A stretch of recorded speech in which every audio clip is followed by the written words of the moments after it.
Good afternoon. My name is Matt Wilson. I'm a reporter with AIM Media. I'm here today with Judge Letty Hinojosa of the 13th Court of Appeals. This is part of a series of interviews with candidates that Futuro RGV, AIM Media, the League of Women Voters, and the McAllen Citizens League are putting together in partnership. Interviews will be posted on social media by Futuro RGV and AIM Media.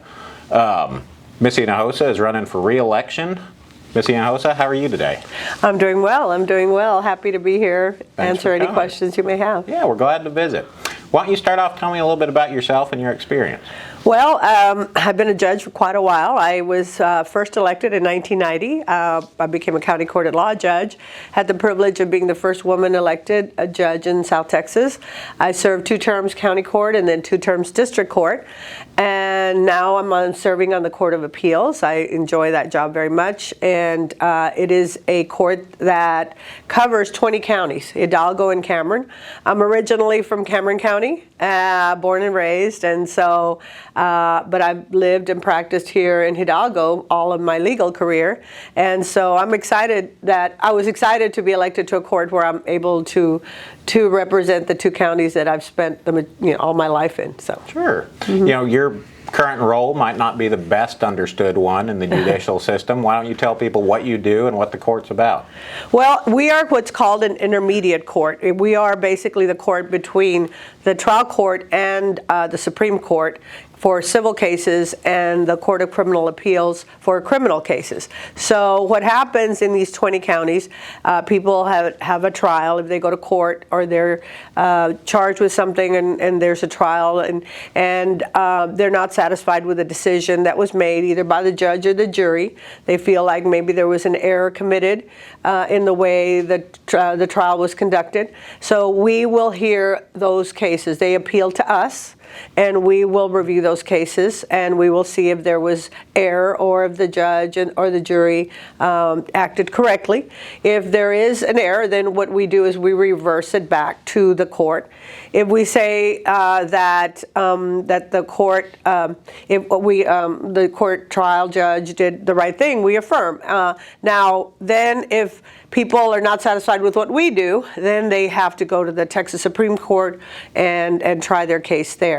But because the Texas Supreme Court, covers all the state of Texas, they take very few cases. And so most of the time we're the final decision makers in what happens in these 20 counties. So it's a big responsibility. It's a good job. Sure. I enjoy it. Mm-hmm. Maybe the best way to understand it is through specific cases or opinions. Could you tell us about 1 or 2 of the more memorable ones?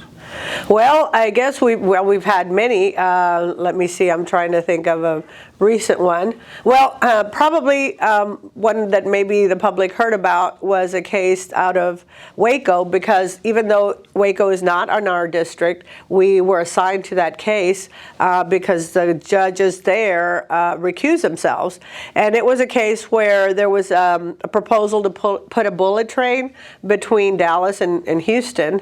And obviously there was a big controversy because it was going through many people's land. Ranchers were opposed to it. Some were, some weren't. And but then people that had commercial interests obviously would be interested. People that do that commute. So it was a very high profile case. And there's an old case that was in our statute that was in the books. And we heard the case. And because that statute was there about railroads when Texas had railroads, right. We had to say that yes, they could build this train, and then of course they were not satisfied. They went to the Texas Supreme Court, and the Texas Supreme Court affirmed our decision. But that was kind of a high-profile case. Sure. I mean, we also hear all kinds of every case you read about, murder case. If somebody's convicted, we see it. The only cases that we don't hear are cases involving capital murder where the death penalty has been assessed. That's the only case that doesn't come to us. Capital murder cases do. I have many capital murder cases. But if the death penalty was given, that goes straight up to the Criminal Court of Appeals. Interesting. Mm-hmm. Something we've been asking all the candidates is about the biggest asset in whatever office they're running for, the biggest asset it has, and the biggest challenge. So why don't you tell me what that is for your court? Well, I think we work very well together. Our court is made up of 6 people, and I recently got endorsed by the Texas Civil Justice League, a very big, major endorsement in the judicial field. They're sort of like a court watch group, and they watch how we handle cases, and so I guess, the biggest, asset is that we work well together, and that's what they told me in the endorsement, was that we work well together, and that we're very scholarly, and that we base our decisions on the law. And it's interesting because we have a bipartisan court. There's Democrats and Republicans, because Texas is one of the few states that has elected judges and partisan races.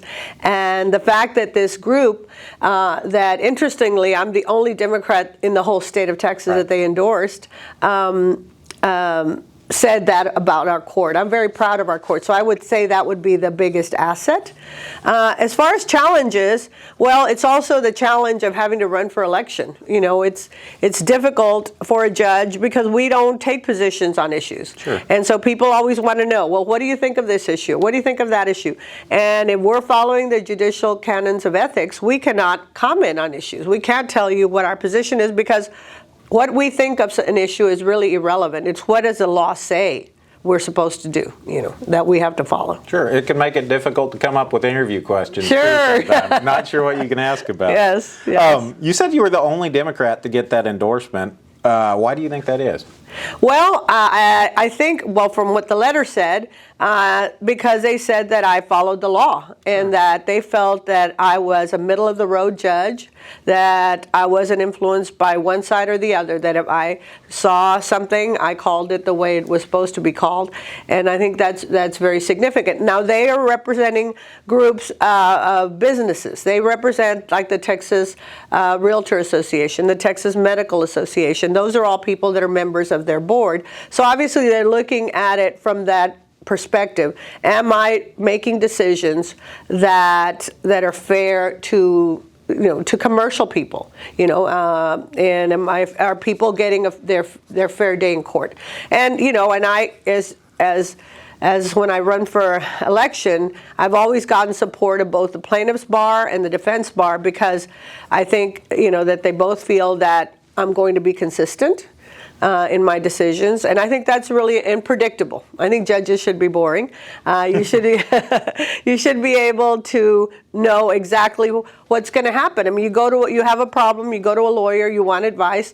You don't want the lawyer to say, well, that judge has a leaning this way or the other. You want the lawyer to be able to give you the advice, that you need to hear. You have a good case, or no, you don't have a good case, because the judiciary has to be predictable and consistent, and I think that's important. Yeah, you said judges should be boring. It feels like increasingly we have some judges who aren't boring. The courts look fairly political in lots of places around the country, and you mentioned campaigning as one of the hard parts about your office. Do you feel that that's the case, that they're getting more political, and do you think that could be a problem in the 13th? Well, I think that we don't have a problem in our court, obviously, because Democrats are being endorsed by conservative groups, and our judges that are there that are Republican are also get support, from the plaintiff's bar. So I don't think we have a problem in our court. I think we look at, and that's why I think that if you look at my decisions, for example, that I've authored, none of them have been reversed by the Texas Supreme Court, which is all Republican. But I also have a lot of support, obviously, within my party. I have, Sure. I didn't receive opposition in the primary, so clearly the Democratic Party and feels like I'm doing a good job. So I don't think that that's a challenge for us in our court. I think we work very well together. Now, as far as taking political positions, or some of the courts becoming politicized, I really can't comment other than I don't think it's a good idea. Right. Now, federal judges are there appointed for life, and so we don't get to ever, once they get the position, it's extremely difficult to remove a federal judge. So, maybe in that position, people feel safer taking more political sides. Now, what we also have to understand is the Supreme Court of Texas, just like our U.S. Supreme Court, I mean, they're there to sort of create the law of the land. So, different people are going to have different perspectives. I would hope that they follow precedent. I think that's what, as an intermediate court, we are obligated to do that because, rarely, but sometimes we do get what we call a case of first impression when nobody's ever written on that issue. But that's rare circumstance. You were in the hallway, you were talking about reversal rates. Why don't you tell us about that and what it means in regards to your court? Well, reversal rates are cases that get appealed from, our decisions that get appealed to the Texas Supreme Court or the Texas Criminal Court of Appeals. Now, they review what we do. Now, they decide if we made the right decision or not. And they have the ability, obviously, to reverse our decisions. And I'm very proud to say that we are the least reversed or the most affirmed court in the state of Texas. We're tied with the third court. And so in that regard, and that there is a study that was done over the last 8 years, and they did the average. And we had the least reversals. And I think because we are doing good work, the Supreme Court has found that to be, and it's proven in our reversal rate. Now, it's sort of a myth around here that we are the most reversed court. And I don't know if that was a historical, but I can tell you that since I've been there and in the last 8 years, our court has been the least reversed. And my colleagues work very, very diligently to make sure that we follow the law. Sometimes you get reversed because, the law changes or the Supreme Court sees it differently.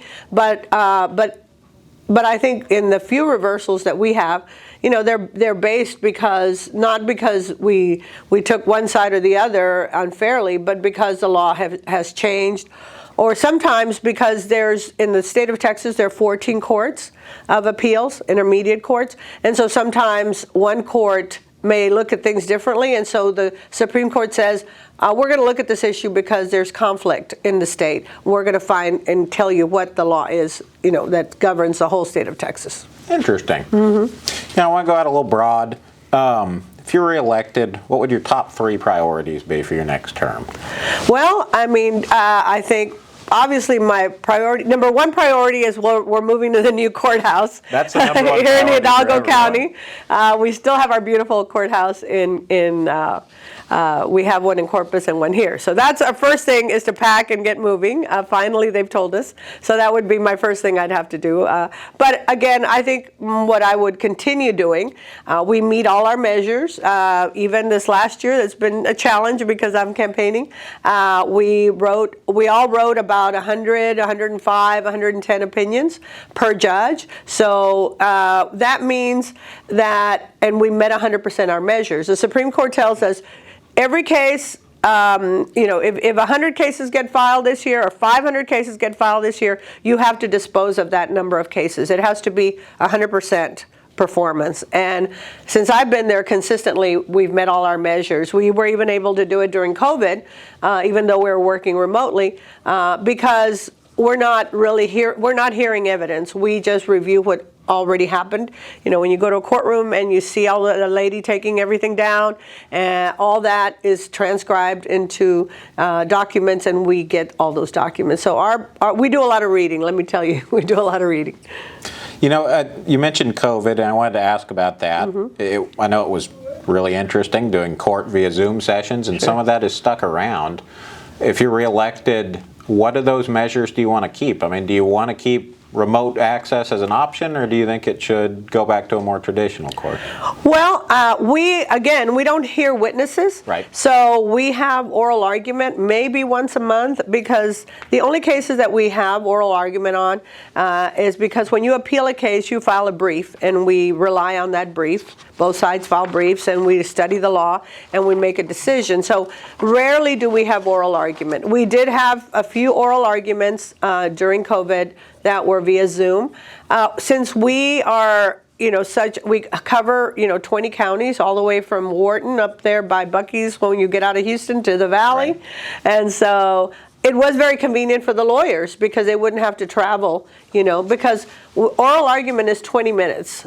And it's not even taken down by, we don't have court reporters because it's not part of the record. So in reality, it makes a lot of sense for us to be able to have that capacity.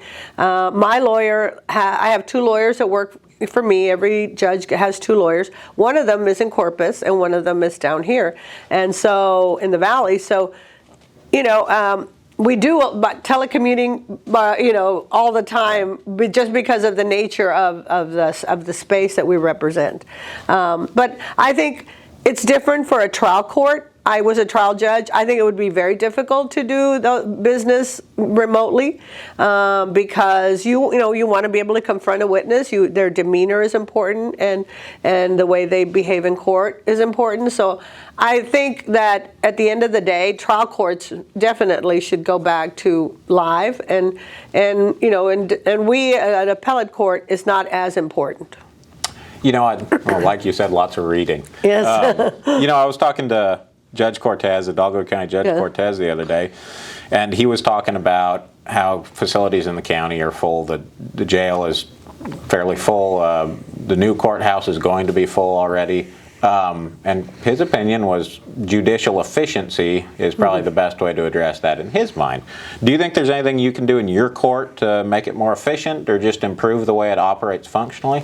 Well, our chief, Justice Dory Contreras, she's an accountant, right, and she's a lawyer and now a Court of Appeals judge. So she's very strict, and so since she's been in office, we've got less staff because we realized that our staff was maybe had more time than they needed to do what they needed to do, and so they're very highly trained, and so we've pared down our staff. Now judges share legal assistants. When I first started, we all had our own, and it was a big expense. So I think we're running kind of lean and mean. I think we've got a good person at the helm, making sure economically we're doing well. And also the fact that we've met all our measures as far as our production of cases is very good as far as output. So, I think it's important to be able to get justice as quickly as possible, and cases resolved. Of course, at our level, it takes, briefs are complicated, and then many times lawyers want to amend their briefs, or they need more they're gathering all the evidence because they have to gather all the evidence to make sure it's before us, and sometimes that causes delays, especially when you have complex cases like most of our cases tend to be. I've got one more question. Sure. I think I'm getting to the bottom of my list. You were recently appointed to serve on a special court of review by the Texas Supreme Court. I know you might not be able to say a lot about that, but what can you tell us, and what do you think that means for you?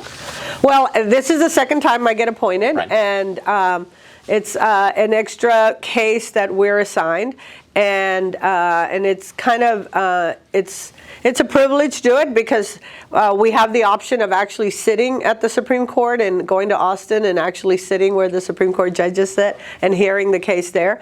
And this particular matter is about a judge that was reprimanded for unethical conduct, and that judge wanted to appeal it. So that person has a right to appeal and to decide if the decision was made correctly when the commission reprimanded them. And so this person asked the Supreme Court to review it, and then the Supreme Court appointed 3 judges. So basically what I'm doing is judging another judge, which is a big responsibility. Yes. It doesn't sound like you get very many straightforward problems to solve. No. And that's what we do. And we have, I have 2 attorneys that are brilliant. And so by the time a decision is written, when you all see it, it's been seen by 10 legal minds, because it's seen by the 3 judges and by their 2 attorneys. And then we have a lawyer that is overlooking all the cases, and so hopefully we get it right, and we're trying to do the right thing for the people we serve. Awesome. I think that's all I've got. If you have anything else you want to say or tell the voters why they should vote for you, you're welcome to. Well, thank you very much for having elected me so many times, and I'm here again asking for your support. It's a big responsibility that you have given me and entrusted me with, and I hope I continue to prove that you've made the right choice. I want to serve another term, and I believe I have the qualifications. I started at the beginning as a trial judge, and now that experience I think has served me well, and it's very valuable. We only have one other judge on the court right now that was previously a trial judge, and I think that that's important. I believe that I'm not asking for your support based on promises. I am asking for your support based on my record that's proven, that you can go to, that you can see, and I urge you to do that. I'm very proud of the fact that I've received the endorsement of not just the Civil Justice League, but also the Farm Bureau, the Texas Farm Bureau. I've won the bar poll that was given among lawyers. I think it was 4 or 5 to 1, and so against my opponent. So I believe that lawyers that are in the courts and people that watch the courts are giving me their support, and I would humbly ask for your vote again. Thank you. Wonderful. Well, ma'am, thank you for your time. Again, the election is in November, and this is a series of interviews that will be posted on the Monitor's social media as well as Futuro RGV. Thank you. Thank you. Thank you.